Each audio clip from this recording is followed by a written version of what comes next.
Hey everyone, welcome back to Installation 00, and today we continue our first 3 quickfire videos of Gold vs Silver, where we compare and contrast the lore from the mainline Halo universe, as I call the Gold timeline, and the new Silver timeline lore.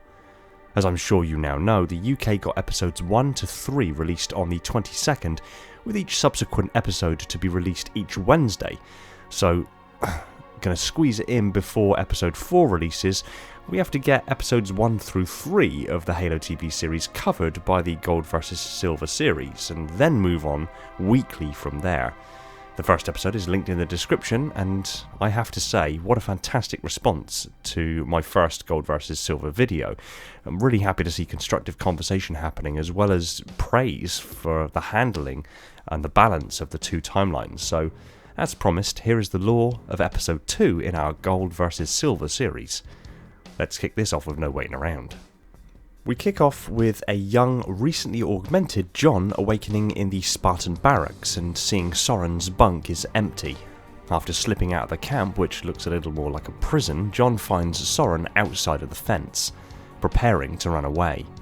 Now there's a few interesting things to break down in this one scene alone, although before we do, credit to casting for the young John, who looks believably close to Pablo Schreiber in facial structure, shape and expressiveness. Quite impressive. First and foremost, the Spartan 2 candidates were all augmented at 14 years old, having been kidnapped from their parents and conscripted in the UNSC for training as super soldiers. The reason behind this is that the candidates had very specific genetic markers that made them desirable for augmentation procedures. It came down to survivability.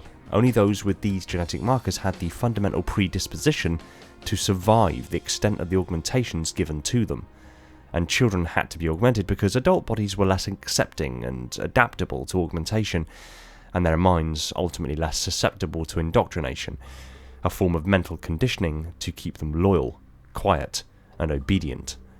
That being said, of the 150 candidates originally intended to be on the Spartan program, there was only funding available for 75, and half of those died during the augmentations, although it is worth noting that many who died actually had been put into cryosleep immediately following flatlining, with the hope of correcting the failed augmentations and rehabilitating the fallen candidates to active duty at a later date. One change in the augmentations that the Spartans received in the Silver timeline versus the Gold timeline was the hormone regulation pellet in the lumbar or lower spine. It plays the role of the thyroid implant regulating hormones including human growth hormone, but it also keeps the Spartans quote-unquote mission focused. It numbs their sensations of pain, taste, desire, quietens memories of their childhood, and keeps them docile and following orders. This was deemed an appropriate course of action based on some decisions that were made early on in the program that differ fundamentally to the Gold timeline that we will touch on at a later date. Second, I have plenty of videos on the augmentations of the Spartans, but in very brief, they received the thyroid implant to boost their human growth hormone and encourage early onset puberty, making them grow much taller and stronger than average, and a damn sight sooner too, being only 14 but with the bodies of fully trained, fully grown Olympic athletes. Obviously this differs marginally in the Silver timeline. They were also given a bone augmentation encasing them in carbide ceramic. Their muscles were augmented to make them stronger, their nerves engineered to boost their reaction time, the blood flow to the retinas boosted to enhance colour and night vision, as well as a series of genetic enhancements and alterations to help them heal faster, amongst other things. So by this stage, even as kids, the Spartans were already lethal weapons. The indoctrination was meant to breed loyalty to the UNSC into the Spartans because they were originally created to fight the insurrectionists, a rebel organisation operating against the UNSC and the United Earth government. One such decision that was made in the early onset of the Spartan program, which differs fundamentally between the Gold and the Silver timeline, is that in the Gold timeline, Dr. Halsey was upfront, honest and truthful with the Spartans from the moment that they were conscripted. She made it abundantly clear that they had been called upon to serve, and that they were going to be the best that they could make of them. They were going to be humanity's saviours. even if she was unaware of the fact that they would be humanity's saviours from an alien species, because the Covenant had yet to have first contact with humanity, and in truth they thought they were going to be humanity's saviours for quelling the insurrectionist and the rebellion against the UNSC, which was already at fever pitch. The Silver timeline differs fundamentally to this because Halsey was not upfront and truthful with the Spartans upon their conscription. In fact, she lied to all of the Spartans and told them that their parents had been killed, or they were orphans from the war against either the Covenant or the insurrectionists, and made all efforts to suppress their memories of their early childhood to maintain this lie. Again, we'll get into the nitty-gritty of that at a later date in subsequent episodes that are more relevant to it. The third thing to note in this first scene is Soren is pictured wearing what appears to be Mark VI armour, although it is difficult to tell entirely. The Silver timeline differs here because the Spartans were augmented in 2525, although by the timescales given in the TV series, augmentation must have happened closer to 2530. By this time, humanity were already at full-scale war with the Covenant, and Mjolnir Mark VI wasn't available in the Gold timeline until the last quarter of 2552. Tell that to the Covenant. But again, the resemblance may just be, well, that may just be an aesthetic resemblance, with it actually being the law-accurate Mark IV platform. We simply don't know if these dates and events align in the TV series as well, because it just hasn't been explicitly stated as such. In this episode, John finds Soren preparing to flee the program, likely having discussed doing it together beforehand. It would appear, due to how animated Soren's facial expressions and enthusiasm is, that he has already removed his lumbar pellet. The very fact that he is wearing Mjolnir shows that at least most of the other augmentations took place fine for Soren, except the muscle augmentation which crippled his left arm. The metal cladding on his bones is visible through the substantial scarring. John resists Soren's encouragement to run with him and even holds him at gunpoint to stop him from leaving, eventually standing down and allowing Soren 5 minutes to flee. This is fundamentally different from the Gold timeline. In the Gold timeline, Soren's augmentations went terribly. He was physically deformed dramatically due to the muscle augmentation. His upper body was painfully overdeveloped, making him by far the strongest Spartan for upper body strength, but was deformed outside of the human norm, and thus the ability to wear any armour. This included legs. He was assigned to a desk job which by the age of 16 he was already resenting, and had a co-worker whispering rebel ideologies and sympathies into his ear. They both eventually arranged to defect to the insurrection, and on the eve of their planned defection it was Spartan Randall 037 who found them. They tranquilized him and attempted to flee on a longsword but were shot down. Soren, having been raised in the woods and being exceptionally gifted at not being found unless he wanted to be, disappeared into Reach's wilderness and was filed as missing in action shortly thereafter. In the Silver timeline, his left arm is deformed and scarred, but seems otherwise fully functional. He tried to convince John to join him, but when John refused, he gave him 5 minutes to leave. Soren attempted to get off-world, but similarly to the Gold timeline, he was shot down and disappeared into Reach's wilderness. Where it differs is that after many months, he finally made his way to the insurrectionist colony known as the Rubble, a collection of asteroids that had been hollowed out and made habitable. In the Gold timeline, the Rubble is in the same system as Madrigal, and was the asteroid belt that the survivors of the siege of Madrigal fled to upon their escape. In the Silver timeline, the Rubble appears to be in a different system altogether, which just so happens to be where Chief and Quan are headed, via slipspace. Consider this a quick primer on slipspace travel if by some miracle you found my channel after watching the Halo TV series and you're being introduced to Halo the first time through the series, then let me briefly explain interstellar travel in Halo. Slipstream space, or slipspace, is a means of faster-than-light travel in the Halo universe. Slipspace engines fitted to all large UNSC ships, and down to as small as the Condor that Chief and Quan are on, generates microscopic black holes and then stabilizes them and expands them into traversable wormholes into the 11 hyperdimensions of slipstream space. In classic astrophysics and quantum physics, it is postulated that the universe is made up of up to 11 dimensions of space-time. We exist in 4 dimensions, 3 spatial dimensions and 1 dimension of time. But that there are many more dimensional planes above our own to which we are utterly unaware and incapable of comprehending.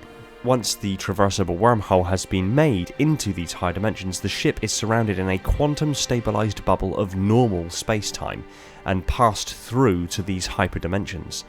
The bubble of normal space is necessary because the normal laws of physics do not apply in these higher dimensions, and exposing the ship, or anything else for that matter, to these exotic physics could literally cause the object to bend and distort and twist within itself, turn into a string of atomized particles, or literally just end. Slipstream space then uses these hyperdimensions and lack of the normal laws of physics to move a ship astronomical distances in a very short time frame, by bypassing the normal dimensions of space-time and thus the fundamental cosmological constant that is the speed of light. The ship then drops back into normal space near its destination, having only experienced a fraction of the time needed to travel there the normal way. UNSC slipspace engines are by no means perfect, and it can take between hours and days and up to weeks or months of time to make a journey depending on the distance and natural eddies and fluctuations in slipstream space, necessitating the continued existence of cryogenic sleeping pods on most UNSC ships. Luckily, the journey between Reach and the rubble is that of only a few hours by all appearances, so Chief and Quan don't necessarily need to go into cryogenic sleeping pods. I do have several lore videos on slipspace. Quick note, the loyalty of Spartans to each other is something taught into them at the earliest of ages. Literally the first lesson that Chief and the other Spartans learned on day 1 of boot camp was one of loyalty. The lesson involved climbing an elaborate obstacle course and climbing frame to an apex to ring the bell. The first team back wins. The last team loses and goes without dinner.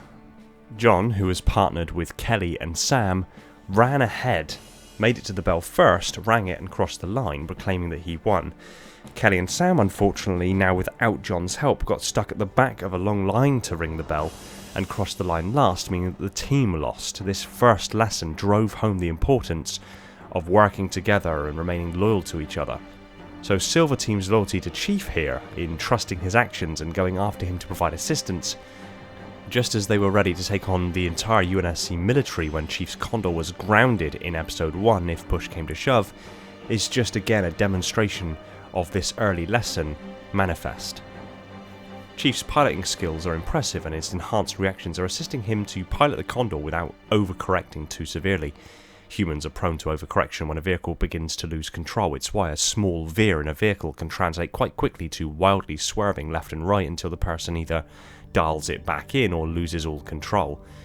This is doubly impressive when you consider that he's piloting the Condor wearing a half-ton of Mjolnir Mark 6 battle armor that increases his strength and speed by a factor of 5 and cannot be dialed back. Gravity inside human ships, even as small as the Condor, is also not unusual. Humanity have had anti- and artificial gravity technology for likely decades and perhaps even centuries by this point. We know this because in the Gold timeline, when meeting Halsey for the first time, John commented that he likes to play games but isn't allowed to play Gravball anymore. Gravball involves skipping a ball across an anti-gravity court.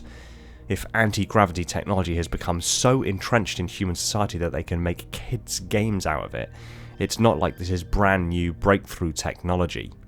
Let's face it, you don't see kids walking around with quantum supercomputers in the 21st century, so Chief and Quan being able to walk around inside a ship in space is to be expected.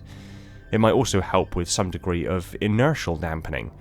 When the ship rolls, turns, accelerates or decelerates suddenly, having opposing gravitic fields be briefly generated to cancel out the change in inertia would serve to keep things relatively comfortable, although it has its limits, and we'll touch on this in a later episode. The rubble is beautiful.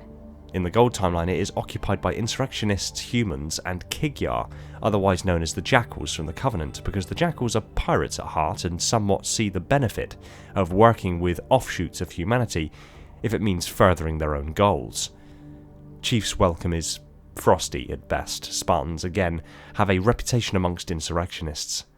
Chief demonstrates his strength by pushing a forklift truck and cargo out of the way.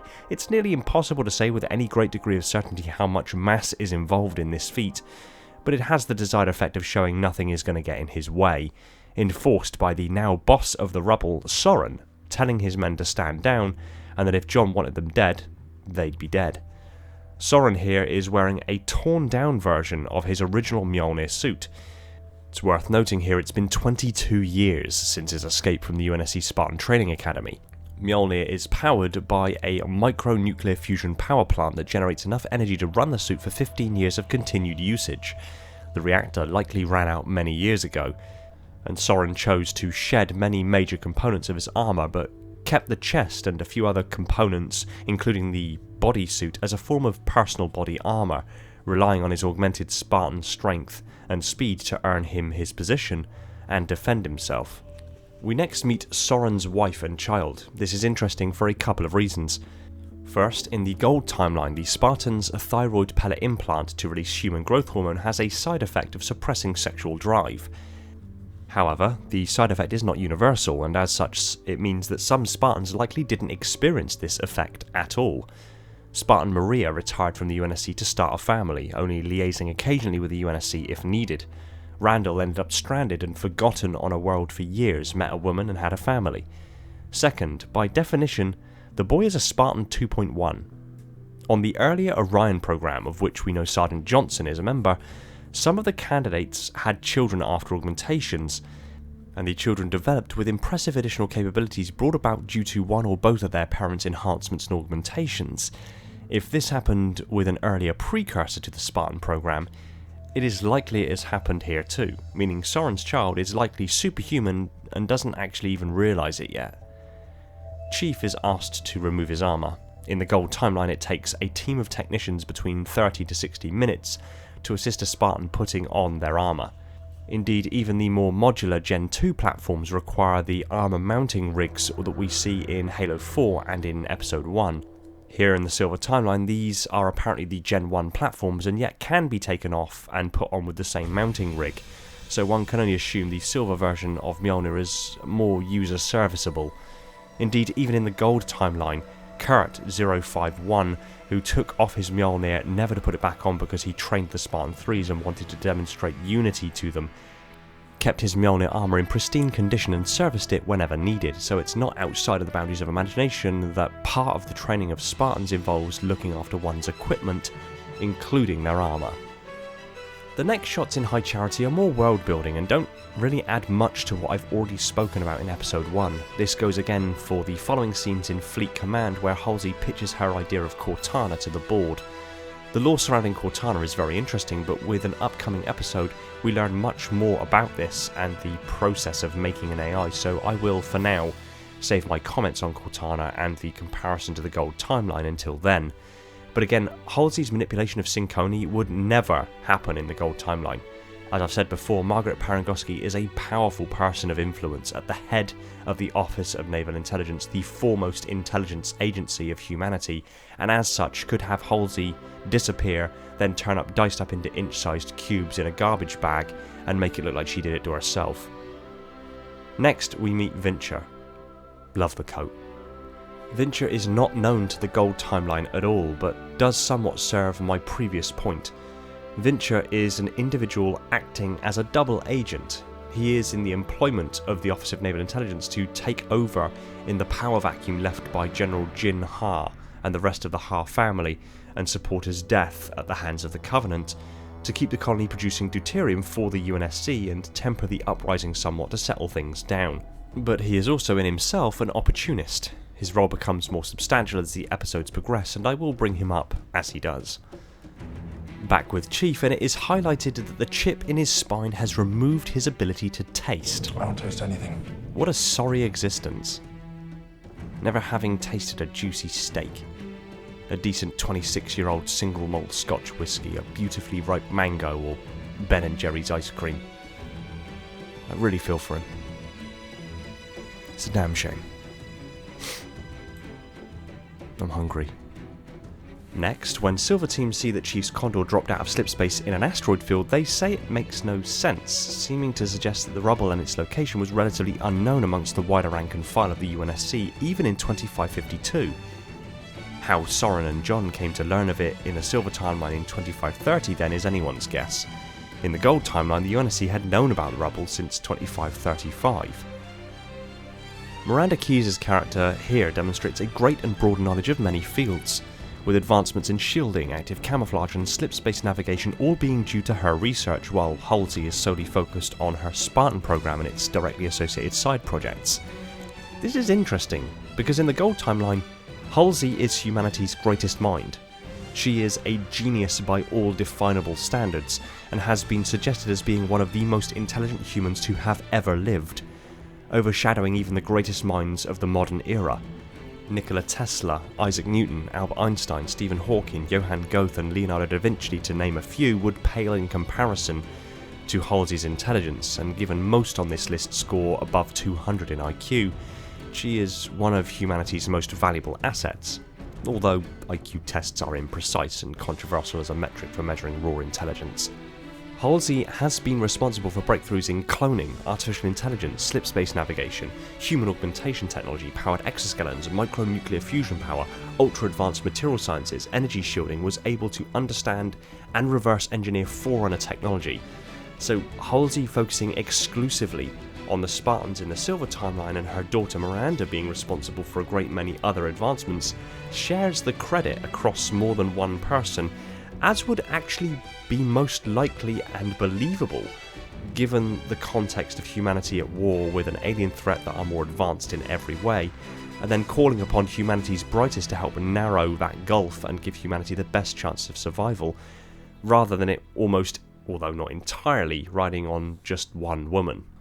We rejoin Chief, Soren and Quan once again, highlighting that only some humans are reclaimers, and then we meet Reth, who in the Gold timeline was a Kigyar who settled on the rubble, was in charge of all Kigyar forces and worked alongside humanity for their common benefit. In the Silver timeline, Reth is a human who was abducted by the Covenant and lived to talk about it. This is unusual because generally speaking the Covenant don't really take prisoners. It's known to happen from time to time if they feel like they can use the individual for very strategic reasons, but it's very, very rare. Taking humans prisoner is usually simply just to torture them or hunt them, or indeed by some member races, for food. Reth has a familiarity with Covenant worshipping habits and thus recognised the artifact as Forerunner and something holy. He correctly identifies that Chief is a reclaimer and is unsettled by the realisation nonetheless. Now, Reth's comments on Halo. He references its function as a weapon and the end of life as we know it, and the darkness oddly adds a little bit of that mystery surrounding the Forerunners that I feel has been lacking since Halo 4 and the Forerunner saga of books, when light and narrative began being shed on the Forerunners and their intentions and their legacy and their society. Just referencing a darkness and its function as a weapon is foreboding and intimidating and mysterious enough to reinstill some of that eerie awe surrounding the Halos and their creators that I haven't really truly felt since the loading screens of Halo CE and the innermost Forerunner spaces of Installation 04. If you allow the dialogue to take you and just kind of listen to how Reth speaks of the darkness, it gives across that eerie sensation, and that's definitely what is needed considering that we're coming at this from a completely different angle. So while Reth in the Silver timeline could literally have been called practically anything else and thus left Reth's actual character possibly to be a Kigyar in a future season, his purpose here, if that was his narrative purpose, certainly added to the awe and dread of the Halo. Chief's reaction, being driven to anger and rage and lashing out physically, to Reth's assertions about the fact that he doesn't know who he is uncharacteristic in comparison to the Gold timeline Chief. But given the surge of childhood memories and emotions that the Silver timeline Chief has just experienced, and then on top of that, these foreboding, overwhelming sensations of darkness and dread that he acknowledged feeling when in contact with the artifact. You felt it, didn't you? The darkness. Yes.